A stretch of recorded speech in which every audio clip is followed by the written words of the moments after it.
بسم اللہ الرحمن الرحیم نحمدہ ونصلی علی رسولہ الکریم والحمد للہ رب العالمین۔ باب بیان ان السنۃ اذا قیل للمستاذن من انت ان یقول فلاں فیسمی نفسہ بما یعرف به من اسم او کنیت وکراہت قولہ انا ونحوہا۔ اجازت طلب کرنے والے سے جب پوچھا جائے کہ تم کون ہو تو سنت یہ ہے کہ وہ جس نام یا کنیت سے مشہور ہو وہ بیان کر دے، اور اس بات کی کراہت کا بیان کہ وہ جواب میں یا اس قسم کے الفاظ کہے۔ اس باب کے قائم کرنے سے امام نووی رحمہ اللہ کا مقصد یہ ہے کہ یہاں پر اجازت طلب کرنے والے کا ایک ادب بتا دے کہ جب کسی کے گھر جاؤ تو اجازت طلب کرو، اور اس کا ایک ادب یہ ہے کہ جب اندر سے پوچھا جائے کون، تو آپ اپنا مشہور نام یا مشہور لقب جو چیز بھی ہے یا کنیت جو بھی مشہور ہے جس سے آپ کا تعارف ہو وہ بتائیں، اور محمل الفاظ جیسے میں وغیرہ اس طرح کے الفاظ کا استعمال نہ کیا جائے۔ تو امام نووی رحمہ اللہ نے ایک ادب اور ایک سنت بتلا دی اجازت لینے والے کے لیے۔ عن انس رضی اللہ عنہ فی حدیثہ المشہور فی الاسراء قال قال رسول اللہ صلی اللہ علیہ وسلم ثم صعد بی جبریل الى السماء الدنیا فاستفتح فقیل من هذا قال جبریل قیل ومن معك قال محمد ثم صعد الى السماء الثانیہ والثالثة والرابعة وسائرهن ويقال في باب كل سماء من هذا فيقول جبريل متفق علیہ۔ حضرت انس رضی اللہ عنہ سے ان کی مشہور حدیث اسراء میں ہے کہ آپ صلی اللہ علیہ وآلہ وسلم نے ارشاد فرمایا، پھر مجھے جبرائیل امین آسمان دنیا پر لے گئے، پھر دروازہ کھولنے کو کہا تو پوچھا گیا کہ کون ہو؟ جبرائیل نے کہا جبرائیل۔ پھر پوچھا گیا تمہارے ساتھ کون ہے؟ انہوں نے کہا محمد صلی اللہ علیہ وسلم۔ پھر دوسرے، تیسرے، چوتھے اور باقی آسمانوں پر چڑھے، ہر آسمان کے دروازے پر پوچھا گیا یہ کون؟ تو جبرائیل امین جواب میں کہتے جبرائیل۔ اسراء اس سے مراد معراج کا واقعہ ہے، یعنی آپ صلی اللہ علیہ وآلہ وسلم کے معراج پر تشریف لانے کے بارے میں جو حدیث تھی اس سے مراد وہ ہے۔ تو اس میں فرمایا ثم صعد بی جبرائیل، یعنی جبرائیل علیہ السلام مجھے آسمان دنیا پر لے گئے اور دروازہ کھولنے کو کہا۔ تو کیا آسمان دنیا پر یا ساتوں آسمانوں پر حقیقتاً دروازے ہیں یا مجازاً؟ تو اس کے بارے میں قاضی عیاض مالکی فرماتے ہیں کہ آسمان پر حقیقتاً دروازے موجود ہیں جس کی حفاظت کے لیے فرشتے مقرر ہیں۔ نیز اس سے یہ بھی مسئلہ معلوم ہوا کہ اجازت طلب کرنا نہ صرف انسانوں کے لیے مستحب اور بہتر ہے، نہ بلکہ یہ باشعور فرشتوں کی بھی یہی نشانی ہے کہ حضرت جبرائیل علیہ السلام جب بھی جاتے تو وہ اندر سے جب پوچھتے تو جبرائیل علیہ السلام خود اپنا نام فرماتے، یعنی نام بتاتے۔ اور دوسرا کہ اجازت طلب کرنا چاہیے، بغیر اجازت کے نہیں گئے بلکہ دروازہ کھلوانے کا کہا، دروازہ کھٹکھٹایا جو صورت ہوگی اس کی، تو اس کے بعد پھر ان کو بتا کر پھر آگے تشریف لے گئے۔ تو جبرائیل علیہ السلام سے جب انہوں نے پوچھا آپ کے ساتھ کون ہیں تو انہوں نے فرمایا محمد۔ تو اس سے معلوم ہوتا ہے کہ جب پوچھا جائے کہ کون ہو تو نام یا کنیت بتائے جو مشہور ہو، اور ایسا نام بتایا جائے جس کے ذریعے سے ان کی پہچان ہو سکے۔ چنانچہ جبرائیل علیہ السلام نے فوراً اپنا نام اور اپنے ساتھی کا نام بتا دیا۔ اور ایک دوسری روایت میں یہ بھی آتا ہے کہ جب آپ صلی اللہ علیہ وآلہ وسلم کا نام لیا گیا تو فرشتوں نے کہا مرحبا بی فنعم المجیء جاء ففتح، یعنی مبارک ہو، بہت ہی بہتر آنے والا ہے، پھر انہوں نے دروازہ کھول دیا۔ تو اس سے ہمیں ایک ادب معلوم ہوا کہ جب کہیں جائیں تو اجازت لے کر جائیں، اور پھر اگر وہ اپنا نام پوچھیں تو انہیں نام بتائیں۔ وعن ابی ذر رضی اللہ عنہ قال خرجت لیلۃ من اللیالی فاذا رسول اللہ صلی اللہ علیہ وسلم یمشی وحدہ فجعلت امشی فی ظل القمر فالتفت فرآنی فقال من هذا فقلت ابو ذر متفق علیہ۔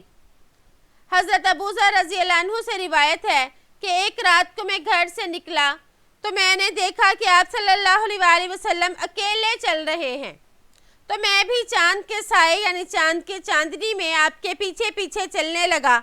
بس آپ صلی اللہ علیہ وسلم مڑے تو مجھے دیکھ لیا، فرمایا کون ہو؟ میں نے کہا ابو ذر۔ تو اس حدیث سے بھی معلوم ہوا کہ جب کوئی کسی سے پوچھے کہ کون، تو وہ اپنا ایسا نام بتائے جو کہ مشہور ہو۔ تو یہاں سے امام نووی رحمہ اللہ اسی بات کو ثابت کر رہے ہیں کہ اگر کوئی پوچھے تو اس کو اپنا نام بتایا جائے، جیسا کہ آپ صلی اللہ علیہ وسلم نے حضرت ابو ذر سے پوچھا تو انہوں نے فرمایا ابو ذر، یہ نہیں کہا میں آپ کا ساتھی یا کچھ اس طرح سے، بلکہ اپنا صاف صاف نام بتایا۔ وعن ام ہانی رضی اللہ عنہا قالت اتیت النبی صلی اللہ علیہ وسلم، حضرت ام ہانی رضی اللہ تعالیٰ عنہ سے روایت ہے، فرماتی ہیں کہ میں آئی نبی صلی اللہ علیہ وسلم کے پاس، وَهُوَ يَغْتَسِلُ وَفَاطِمَةُ تَسْتُرُ فَقَالَ مَنْ هَذِهِ فَقُلْتُ أَنَا أُمِّ ہانی متفق علیہ۔ تو آپ صلی اللہ علیہ وسلم غسل فرما رہے تھے اور حضرت فاطمہ کو کپڑے سے پردہ کیے ہوئے تھی، تو آپ صلی اللہ علیہ وسلم نے پوچھا کون؟ میں نے کہا میں ام ہانی ہوں۔ یہ حدیث اگرچہ پہلے گزر چکی ہے، لیکن یہاں پر امام نووی رحمہ اللہ دوبارہ جو ہے اس باب میں اس لیے لے کر آئے کہ جب پوچھا جائے کہ تم کون ہو تو اپنا نام بتایا جائے، جیسے کہ اس حدیث میں بھی آپ صلی اللہ علیہ وسلم نے پوچھا کون ہو تو انہوں نے فرمایا کہ ام ہانی، یعنی اپنا نام بتلایا۔ وعن جابر رضی اللہ عنہ قال اتیت النبی صلی اللہ علیہ وسلم فدققت الباب فقال من ذا فقلت انا فقال انا كأنه كرهها متفق علیہ۔ حضرت جابر رضی اللہ عنہ سے روایت ہے کہ میں نبی کریم صلی اللہ علیہ وسلم کے پاس آیا اور دروازہ کھٹکھٹایا تو آپ صلی اللہ علیہ وسلم نے پوچھا کون ہے؟ میں نے عرض کیا میں ہوں۔ آپ نے فرمایا میں گویا کہ آپ نے اس کلمے کو ناپسند فرمایا، یعنی کیا میں تو آپ صلی اللہ علیہ وسلم کو یہ بات پسند نہیں آئی۔ تو اس سے معلوم ہوا کہ مہمل الفاظ کو استعمال نہیں کرنا چاہیے، جیسے کہ جابر رضی اللہ تعالیٰ عنہ فرما رہے ہیں کہ میں، تو آپ نے اس جواب کو اچھا نہیں سمجھا، کیونکہ اس طرح کہنے سے ابہام کا ازالہ نہیں ہوتا اور صاحب خانہ پر یہ ظاہر نہیں ہوتا کہ یہ آنے والا شخص کون ہے، بلکہ جواب میں اپنا نام اور اگر کنیت مشہور ہو تو اس کنیت کو بتانا چاہیے تاکہ صاحب خانہ پر ظاہر ہو جائے کہ آنے والا شخص کون ہے۔ تو آپ صلی اللہ علیہ وسلم نے اس میں کے لفظ کو ناپسند فرمایا۔ آپ نے ناگواری کا اظہار حضرت جابر رضی اللہ تعالیٰ عنہ کو تعلیم کے طور پر کیا کہ کسی کے دروازے پر پہنچ کر پہلے اپنے آنے کی اطلاع دی جائے اور صاف طور پر اپنا نام بتایا جائے اور میں وغیرہ کہنے سے احتراز کیا جائے، کیونکہ اس پر اکتفا نہ کرے۔ اس سے بعض اوقات پتہ چلتا ہے اور بعض اوقات ابہام ہی رہتا ہے، معلوم نہیں ہوتا۔ تو بعض محدثین ویسے اس کے بارے میں یہ بھی فرماتے ہیں کہ یہاں پر حضرت جابر رضی اللہ تعالیٰ عنہ کے اس طرح کہنے سے آپ صلی اللہ علیہ وسلم کو یہ جملہ ناپسند اس وجہ سے آیا کہ انہوں نے سلام کے ذریعے سے اجازت طلب نہیں کی۔ تو بہرحال یہاں پر جو ہے آپ صلی اللہ علیہ وسلم نے فرمایا میں تو اس سے مراد یہ ہے کہ اپنا صاف نام لینا چاہیے۔ تو ہمیں ایک ادب معلوم ہو گیا اور کوشش کرنی چاہیے کہ آئندہ جب بھی جائیں تو وہاں پر اپنا نام بتلائیں، اگر کوئی پوچھے تو میں وغیرہ اس طرح کے مہمل الفاظ سے بچنا چاہیے۔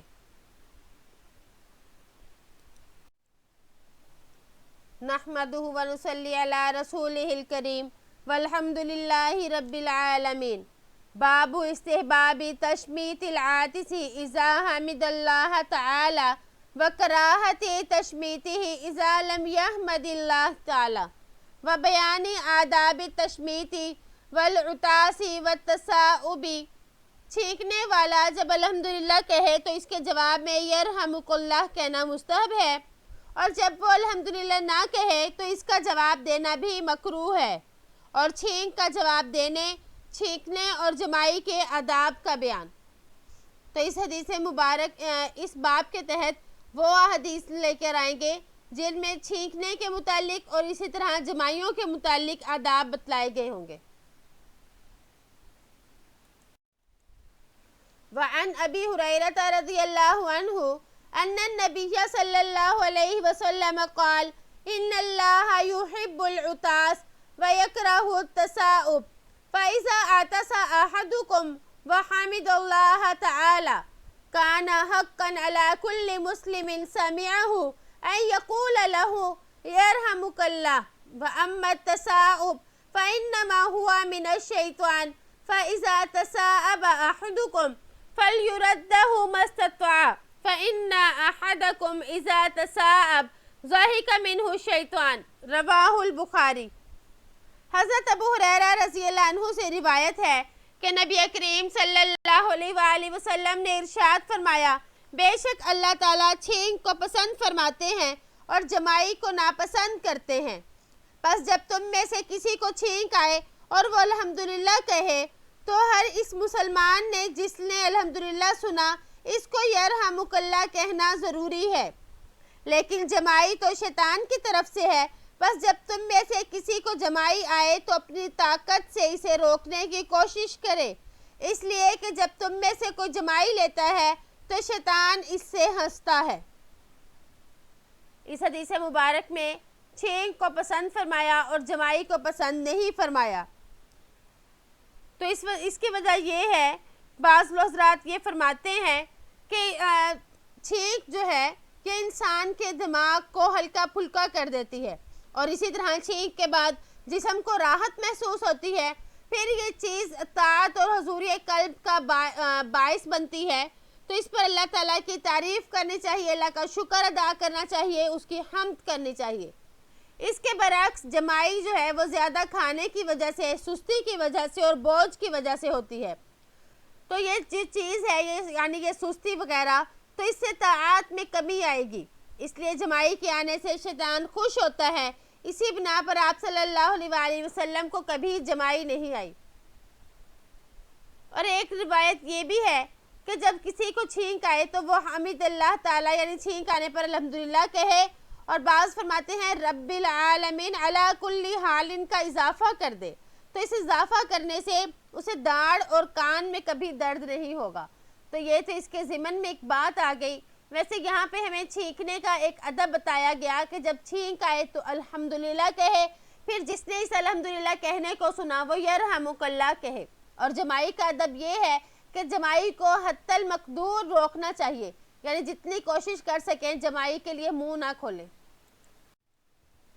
وعنہ رضی اللہ عنہ عن النبی صلی اللہ علیہ وسلم قال اذا عطس احدکم فلیقل الحمدللہ ولیقل له اخوه او صاحبه يرحمك الله فاذا قال له يرحمك الله فلیقل یہدیکم اللہ ویصلح بالکم۔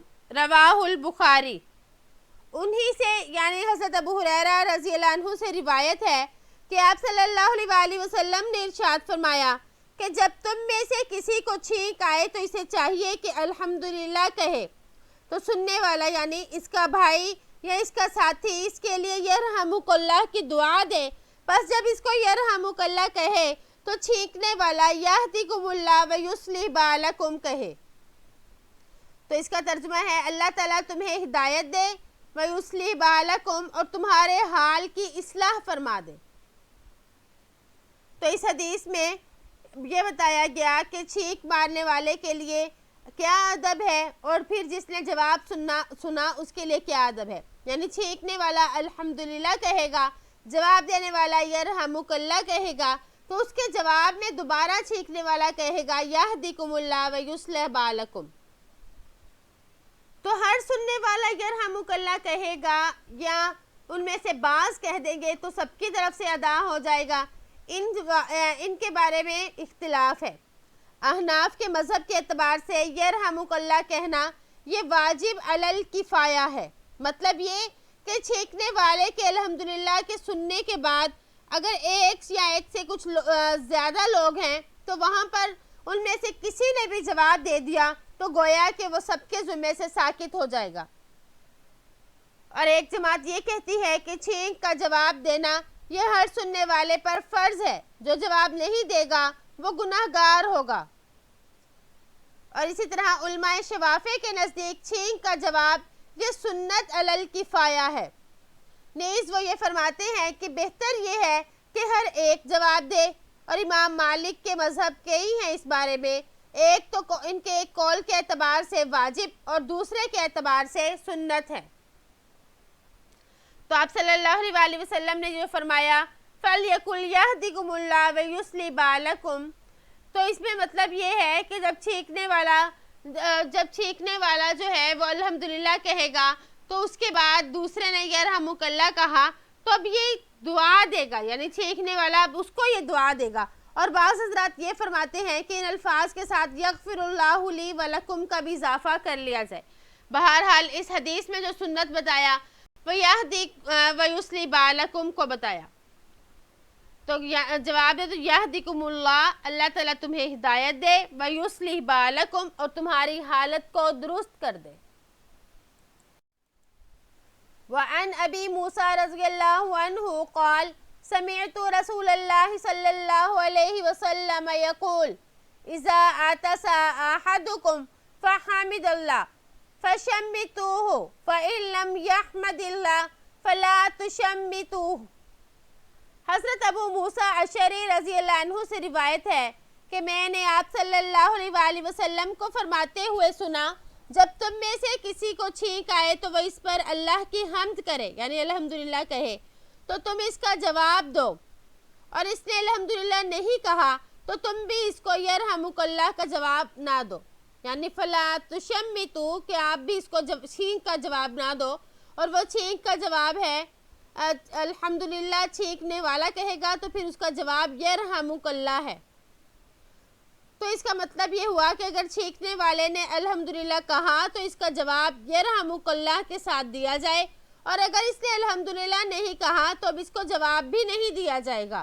اسی طرح اگر کسی نے الحمدللہ تو کہا لیکن اتنی ہلکی آواز میں کہا کہ کسی نے سنا ہی نہیں، تو اب بھی سننے والوں کو جواب دینا ضروری نہیں ہوگا۔ اور بعض حضرات یہ فرماتے ہیں کہ اگر ایک محفل ہو اور اس میں بعض لوگوں نے سنا چھینک کا جواب اور بعض نے نہیں سنا، تو جن لوگوں نے سن لیا ان کے ذمے چھینک کا جواب دینا ہے، اور جنہوں نے نہیں سنا ان کے ذمے نہیں ہے۔ تو اس بارے میں بعض یہ فرماتے ہیں کہ جن لوگوں نے نہیں سنا لیکن وہ یرحمک اللہ کہتے ہوئے لوگوں کو سن رہے ہیں، تو اب ان کے لیے بھی ضروری ہے کہ وہ جواب دیں، کیونکہ ان کو پتہ چل گیا کہ کسی نے چھینک ماری ہے لیکن ہمیں پتہ نہیں چلا۔ تو اس سے معلوم ہوا کہ چھینک کا جواب دینا ضروری ہے۔ وعن انس رضی اللہ عنہ قال عطس رجلان عند النبی صلی اللہ علیہ وسلم۔ حضرت انس رضی اللہ عنہ سے روایت ہے کہ نبی کریم صلی اللہ علیہ وسلم کے پاس دو آدمیوں کو چھینک آئی۔ فشمت احدهما ولم يشمت الآخر فقال الذي لم يشمته عطس فلان فشمته وعطست فلم تشمتني فقال هذا حمد الله وإنك لم تحمد الله متفق علیہ۔ تو آپ صلی اللہ علیہ وسلم نے ان میں سے وعن ابی ہریرہ رضی اللہ عنہ قال کان رسول اللہ صلی اللہ علیہ وسلم اذا عطس وضع يده او صوبه على فيه وخفض او غص بها صوته شک الراوی، رواہ ابو داود و ترمذی وقال حدیث حسن صحیح۔ حضرت ابو ہریرہ رضی اللہ تعالیٰ عنہ سے روایت ہے کہ آپ صلی اللہ علیہ وسلم کو جب چھینک آتی تو آپ صلی اللہ علیہ وسلم اپنے منہ پر اپنا ہاتھ یا اپنا کپڑا رکھ لیتے اور اس کے ذریعے سے اپنی آواز کو ہلکا یا پست کر لیتے۔ راوی کو شک ہے کہ اس میں لفظ خفضہ کا بولا تھا یا غصہ کا، تو ابو داود ترمذی نے اس کو روایت کیا اور امام ترمذی نے فرمایا یہ حدیث حسن صحیح ہے۔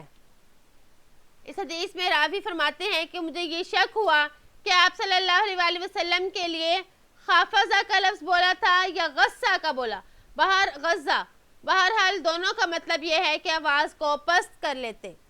تو اس حدیث میں بھی آپ صلی اللہ علیہ وسلم نے چھینک کا ایک بہت ہی پیارا ادب بتایا کہ خاص طور پہ جب انسان مجلس میں ہو تو جب چھینک آئے تو اپنا ہاتھ یا اپنا کپڑا رکھ لے. تو یہ نہایت ہی اہم ادب ہے. تو اس میں چھینک کے بارے میں فرمایا کہ دوسروں کو اس کی وجہ سے گھن نہ آئے کہ چھینک آتے وقت عموماً دماغ کا فضلہ، بلغم وغیرہ ناک یا منہ سے نکل پڑتا ہے جو دوسرے کے لیے ناگواری کا باعث ہوتا ہے. اسی طرح چھینک کے وقت بعض اوقات آدمی کے چہرے کی حیت بدل جاتی ہے. تو اس لیے اسلام نے تہذیب اور شائستگی کی تعلیم دی. تو یہاں پر بھی ایک شائستگی کی تعلیم یہ دی کہ چھینک آتے وقت اپنے منہ کو ڈھانپ لیا جائے. وعن ابی موسیٰ رضی اللہ عنہ قال کان الیہود یتعاطسون عند رسول اللہ صلی اللہ علیہ وسلم یرجون ان یقول لهم یرحمکم اللہ فیقول یہدیکم اللہ ویصلح بالکم. رواہ ابو داود و ترمذی وقال حدیث حسن صحیح. حضرت ابو موسیٰ اشعری رضی اللہ تعالیٰ عنہ سے روایت ہے کہ یہودی آپ صلی اللہ علیہ وآلہ وسلم کے پاس بتکلف چھینکتے تھے اس سے امید پر کہ آپ ان کے لیے یرحمک اللہ کہیں گے، لیکن آپ ان کو یرحمک اللہ کی بجائے یہدیکم اللہ ویصلح بالکم کہتے. تو اس حدیث میں آپ صلی اللہ علیہ وآلہ وسلم نے یہ ادب بتلایا کہ جب غیر مسلموں کو چھینک آئے تو اس کے جواب میں کیا کہا جائے. تو بتایا کہ وہ صرف یہدیکم اللہ ویصلح بالکم آپ صلی اللہ علیہ وآلہ وسلم فرماتے تھے. اس کا مطلب ہے کہ یہی سنت ہے.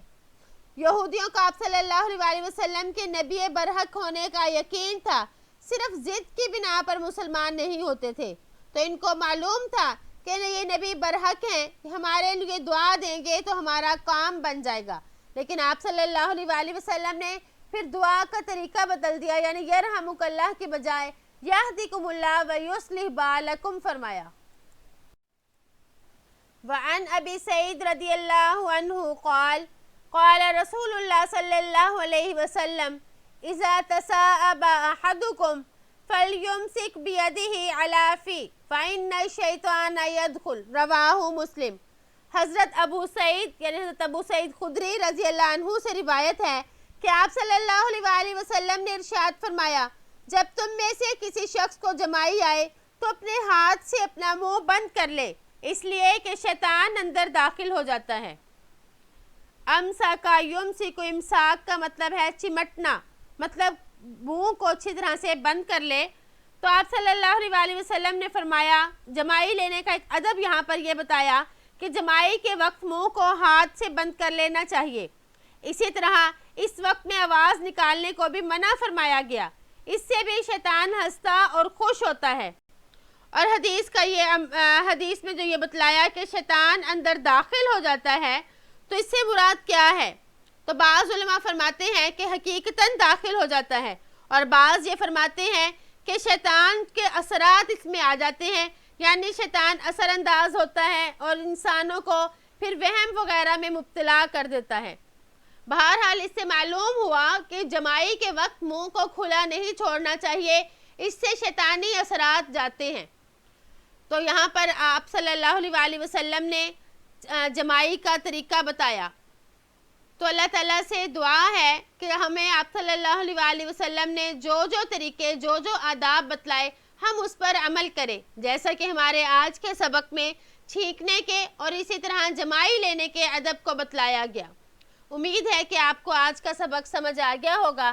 السلام علیکم ورحمۃ اللہ وبرکاتہ.